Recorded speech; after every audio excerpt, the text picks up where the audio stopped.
Geeta, the hearing-impaired Indian woman who accidentally crossed the border more than a decade ago, arrived at the Delhi airport this morning from Pakistan.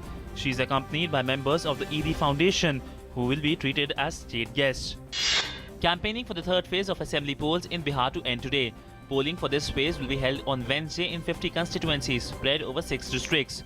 Prime Minister Narendra Modi addresses rally in Buxar to hold another rally in Siwan, while the Grand Alliance and other parties are also holding a series of election meetings to woo voters. The third India-Africa Forum Summit began today. Leaders of 54 African countries are attending the summit.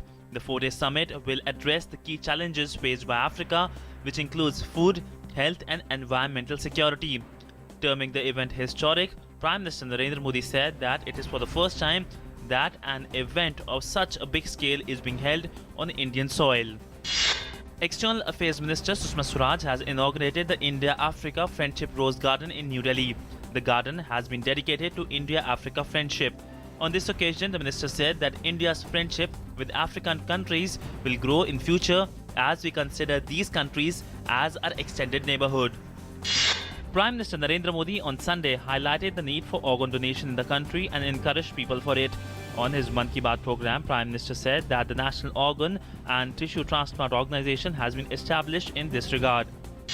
Government has decided to establish a review committee to go into the issues related to the research fellowships provided by the UGC, covering both net and non-net fellowships. The review committee will submit its report to the ministry by December 2015. Irrespective of the recommendations of the review committee, all existing and continuing fellowships, net as well as non-net, would be continued. There will be no change retrospectively.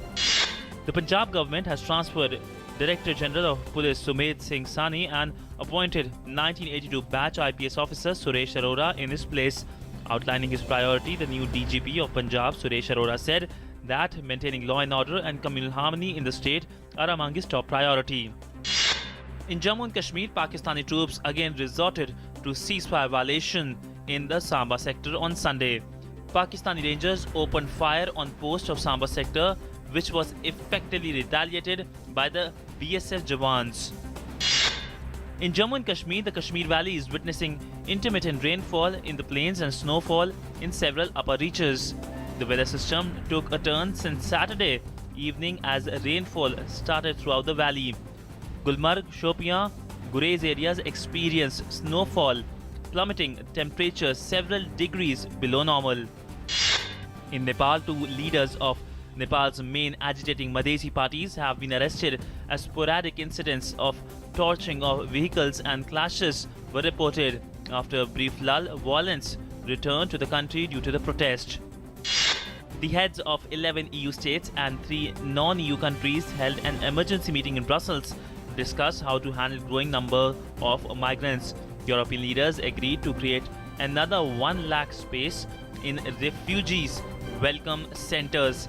Under the deal, Greece will open reception centers with enough room for 30,000 migrants by the end of the year. The UN's refugee body, the UNHCR, will provide another 20,000 spaces in the time.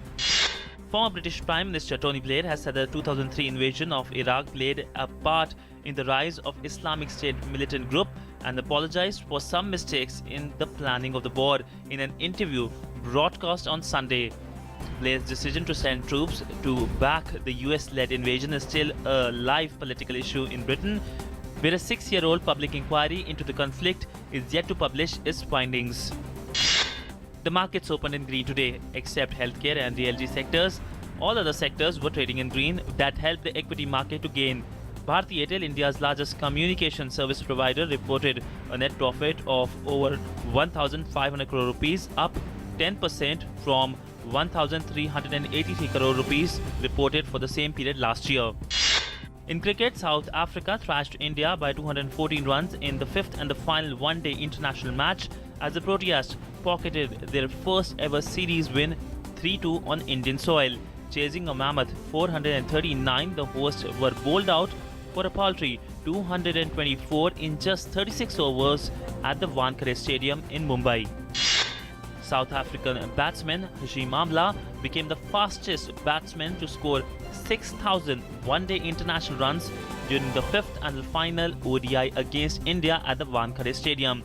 Hashim Amla took 123 ODI innings in the 126 matches to achieve the feat, 13 innings fewer than Virat Kohli, who fell to second on the list.